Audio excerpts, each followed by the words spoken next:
ilay podcast. Mianatra miaraka miaraka mianatra.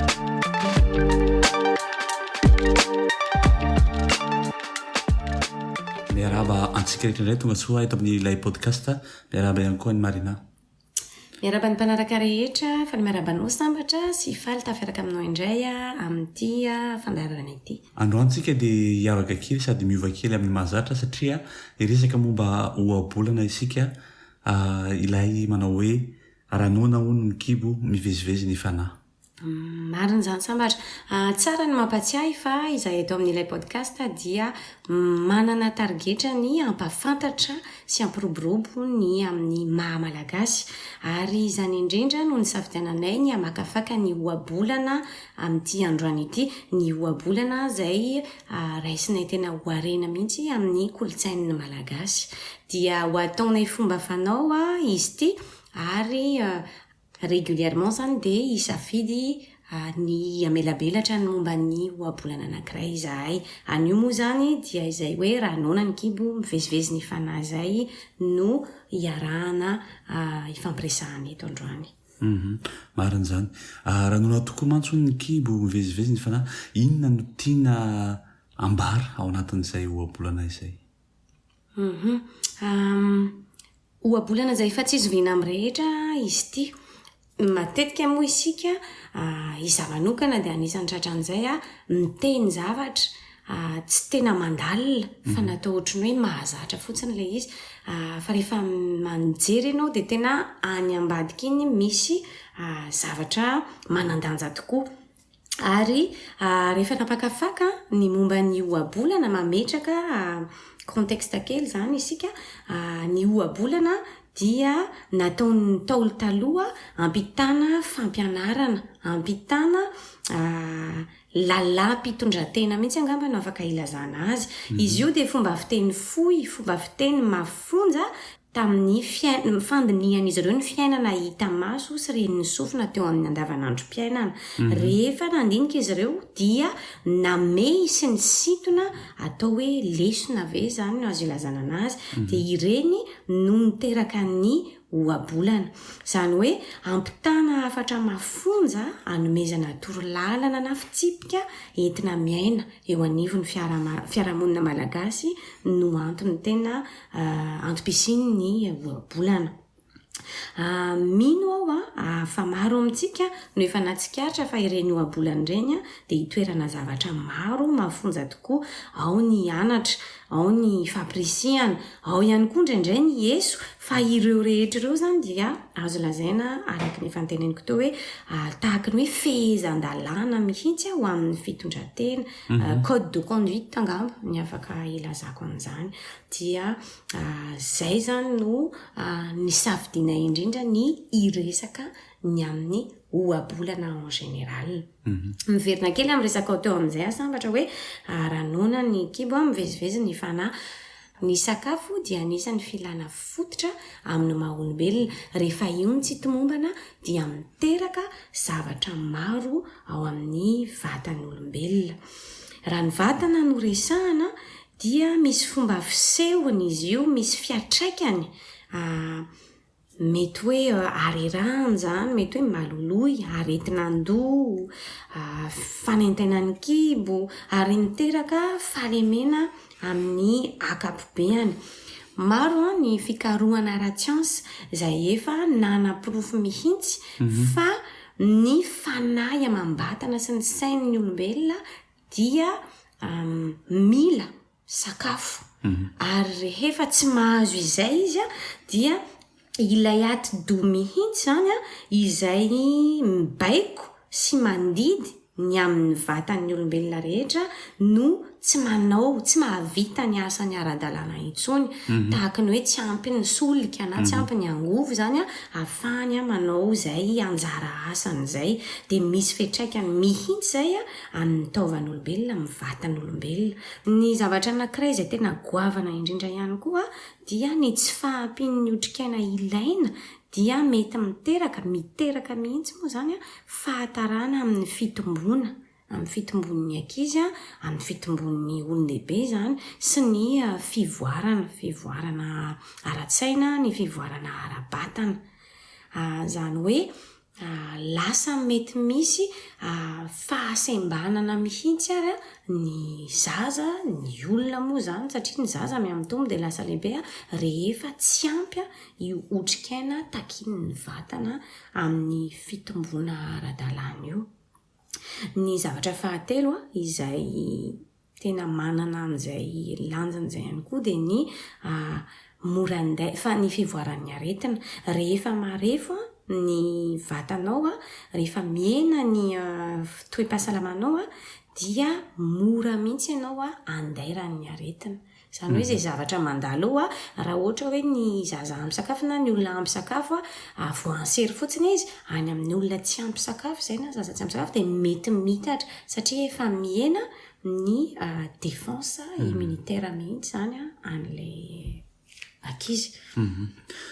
Marina ry hita zany fa tena zavatra ratsy maro no avoakan'ny tsy fampinana sakafo ary ny anoanana moa zany amin'ny ankapobeny.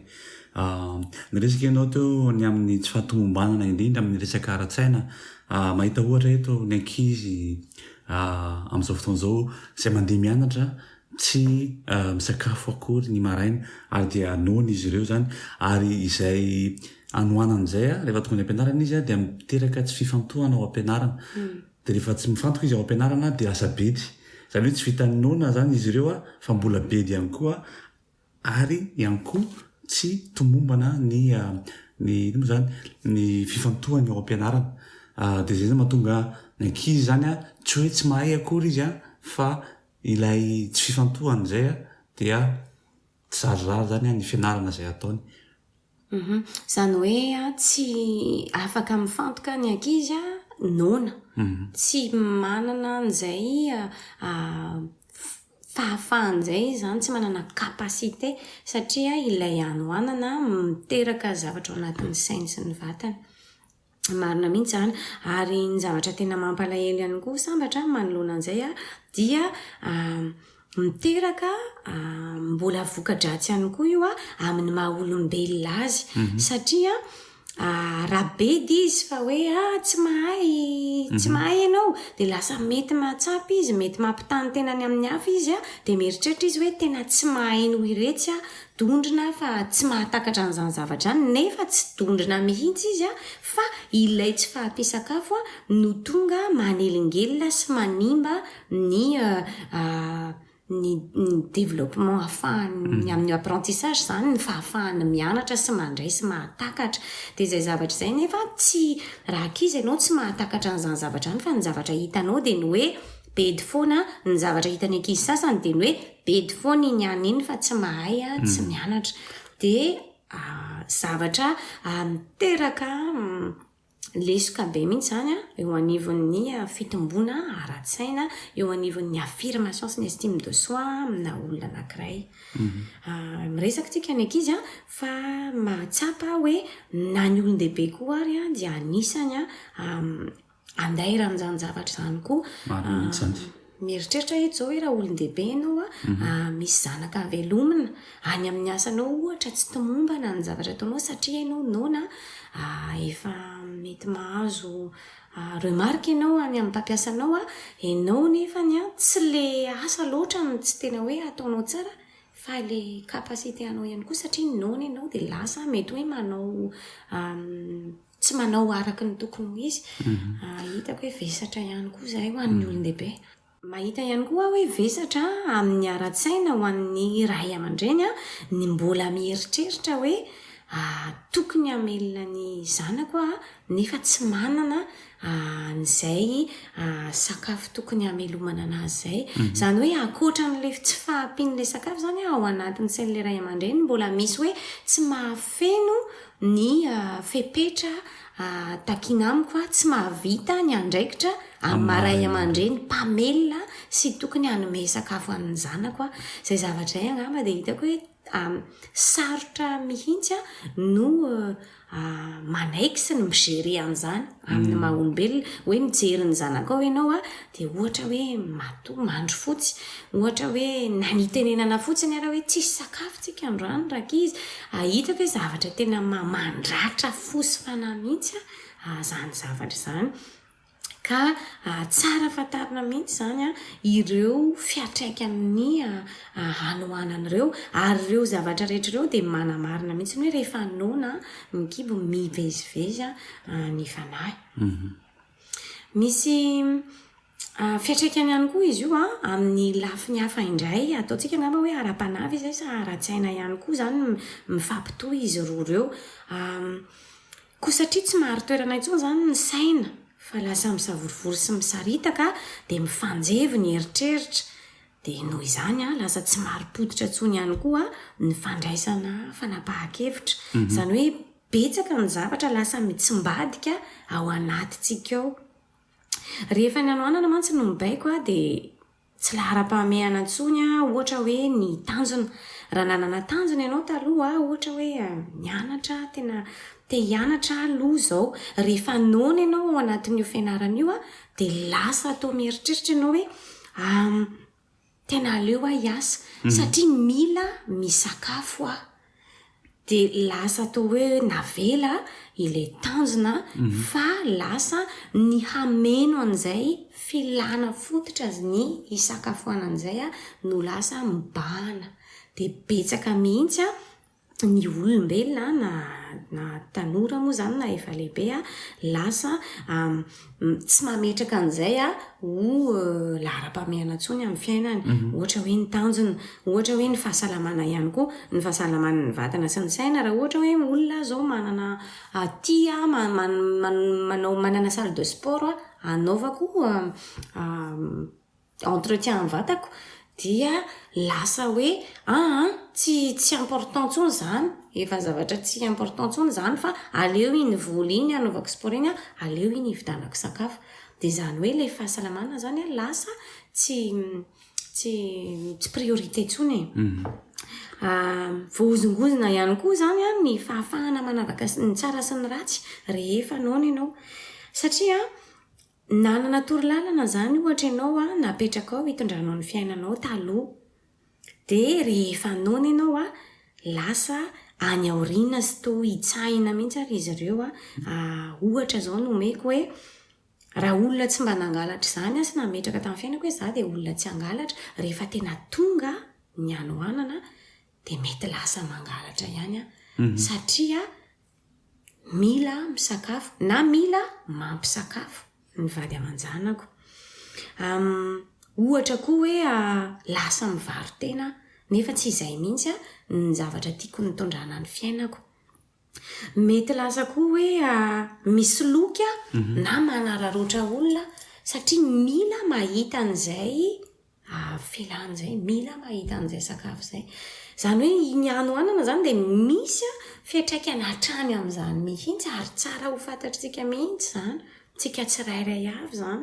Tsy haiko ianao ve manana ohatra akoatran'izay, ohatra ny fanaovana tsolitra lasa voahitsaka ihany koa ny famarinana rehefa ny fitadiavana sy ny fitadiavana ny zavatra hoanina sy ny famelomana no lasa priorité dia tsy maintsy nametraka ianao ndraindraiky tena lasa manao kolikoly, lasa manao an'ity mba hafahako mahazo vola, mba hafahako mampety an'ity. Ka ireo zavatra ireo zany dia tena fiatraikan'ny hanoanana avokoa. Raha izany resaka izay nandeha zany dia tena hita zany fa tena zavatra tsy maro no azo avy amin'izany hanoanana izany. Ateraky ny hanoanana maro zany. Inona ary zany no azo atao vahaolana manoloana izany rehetra izany? Eza indrindra ny vahaolana moa zany dia ataoko angamba hoe samy mety manana vahaolana ary Izay mihitsy no anentanana sy apresihana ny tsirairay mba hijery sy hizara izay vahaolana mety hanana ny tsirairay satria zavatra tena mahakasika ny tsirairay nisambatan'olona izy ity zavatra mahakasika ny fianakaviana ary zavatra tena mahakasika ny malagasy dia raha ny eto amin'ny ilay podcast aloha zany dia misy vitsivitsy mety azona iaroso fa manentana ny tsirairay mba anome sy fampizaran'izany raha misy hafa ihany koa any amin'ireo zareo.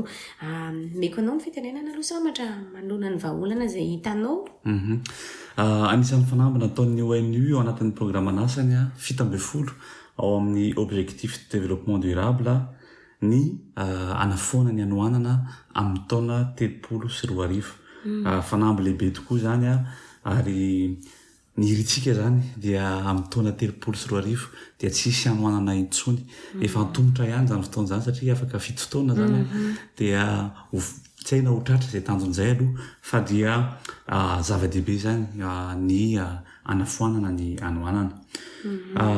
Resaka teo Marina ny resaka ankizy resaka tsika teo momba ny resaka ankizy amin'izay tsy fahatomobana ny fiantohan'izy ireo izay dia manentana ny mpampianatra zany mba hanana compréhension amin'izany ankizy zany satria tsapatsika ngamba fa tena mankarary tokoa zany hoe efa noana no mbola bedy indray. Ny mpampianatra sy ny mpanabe amin'ny ankapobeny mihitsy angamba zany. Mampiroborobo ny fambolena ihany koa dia tena tsara atao tanjona ihany koa satria ny 7% ny malagasy satria toa dia mbola mpamboly sy tantsah daholo ary anisan'ny azo ataontsika ohatra ny manome masomboly tsara zany sy fitaovana ho an'ny tantsaha mba hahafahan'izy ireo manana vokatra tsara amin'ny asa mandraraha izay ataon'izy ireo. Azontsika atao koa ohatra ny mampianatra azy ireo satria anisan'ny raha manana talenty ianao raha manana fahasoavana ianao amin'ny resaka agriculture na ny fampianarana momba izany dia azontsika atao ny mampianatra ireo tantsaha zany ohatra ny ambanivohitra mba hanatsaran'izy ireo ny vokatra izay ataon'izy ireo. Anapiako an'izay koa dia misy zany ireo mpanararoatra amin'ny vidim-piainana. Misy mihitsy moa zany ary ireo mpivarotra sasany izay mitahiry ny vokatra mihitsy mba alafo azy kokoa amin'ny fotoana mamety azy kokoa zany. Eo anatrehana zany ihany koa dia misy ny atao hoe soatoavana malagasy izay tena tsara dia ny fifanampiana. Azontsika atao ny mifanampy mba ahafahantsika zany manampy ireny ankizy na ny olona izay noana ireny. Marina mihitsy zany. Betsaka mety hoe tsy ampy satria efa be loatra ny ao anatin'le tsy fahampiana fa efa misy zany fikambanana maro izay ao anatin'izay fifanampiana sy fifanomezan-tanana izay manao action zany ho amin'ny famahanana. Amin'ny lafiny maro samihafa moa izy io sy any amin'ny toerana maro samihafa dia anisany vahaolana mihitsy zany izay hoe ny manantona an'ireny fikambanana ireny na tsy ao anatin'ny fikambanana ary ianao fa hainao irery raha afaka raha mbola afaka zany mba hoe mizara dia tsara ny mba mitsinjo ny hafa. Mety namofo anankiray fotsiny raha omenao olona iray dia mety manova ny andavanandro iny androny iny zany. Mety lasa mba manana hery izy andeha hitadiavana asa amin'iny dia mety amin'iny hery azony avy amin'ny mofonao iny no azahoany asa izay tsy notadiaviny tamin'iny andro iny raha tena tao anatin'ny anoanana izy. Dia amin'ny individu zany na ny amin'ny fikambanana dia zava-dehibe zany. Tena mety mieritritra hoe zavatra kely zany tsy izy dikany fa aleontsika tsy mikely soroka manampy sy manao izay tandrify amin'ny tena mazava ho azy satria ny fiainana koa efa sarotra. Miresaka kely ianao sambatra iverenako kely le ozy izy ianao hoe betsaka ny manararoatra amin'ny vidina sakafo tena marina mihitsy zany. Tena betsaka mihitsy ny tena mampidangana n'izay hoe vidin-javatra izay.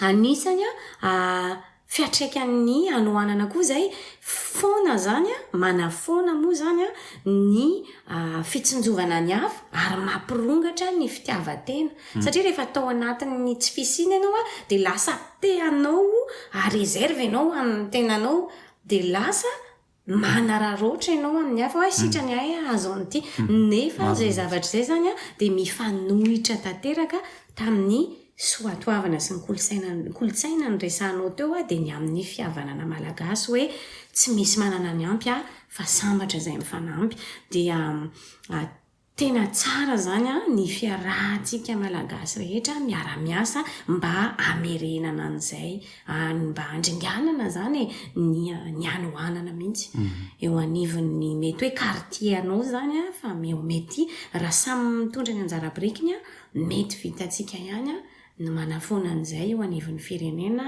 ao anatin'ny taona maromaro. Anapiko an'izay ihany koa dia tsara angambitsika raha mihinana ny sahaza zany hoe raha manana ambiny ianao amin'ny sakafo izay hohaninao dia mizara zany ianao izay ambiny izay. Eo ihany koa ny hoe mifady anina moa zany raha tokony ho izy tsy hoe mifady ihany ianao dia tsy mitana ianao zany zay zany no hoe mifady anina fa ao anatin'izay hoe mifady anina izay koa dia ilay hanina tokony hohaninao dia omenao ny hafa.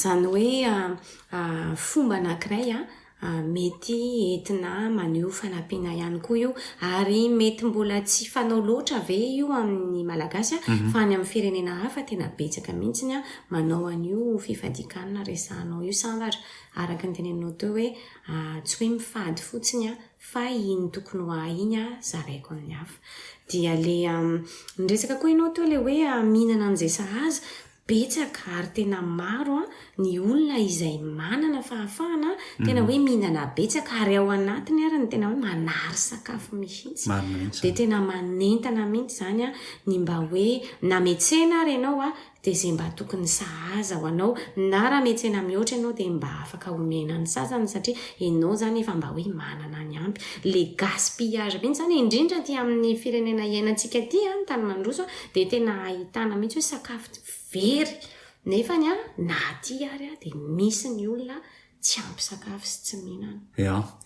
Fanambo daholo zany araka ny resakasika teo satria akaiky ny taona 34 efa akaiky dia akaiky fa dia manentana antsika rehetra zany mba samy hiasa ho amin'izany fanafoanana ny anohanana izany. Marina fa manana didy lehibe amin'izany ny fanjakana eo anivon'ny firenena tsirairay. Isika nefa dia manentana hoe na inona ataon'ny fanjakana na inona tsy ataon'ny fanjakana dia azontsika malagasy no mifampijery dia ireo ankizy amin'izao zany ireo no ho avy hiantehirantsika sy andraindraitsika ho an'ny any aoriana any dia ataoko angamba hoe tsy ho verimaina fa tena hoe investissement tsara plasy raha manohana an'izy ireo itsika ary zany dia manomboka amin'ny fanomezana sakafo ho an'izy ireo. Dia toy izay indray ny episodintsika androany dia mametraka veloma anareo ary mandrapitafa indray. Veloma Marina. Mandrapitafa indray mandra-piona sambatra.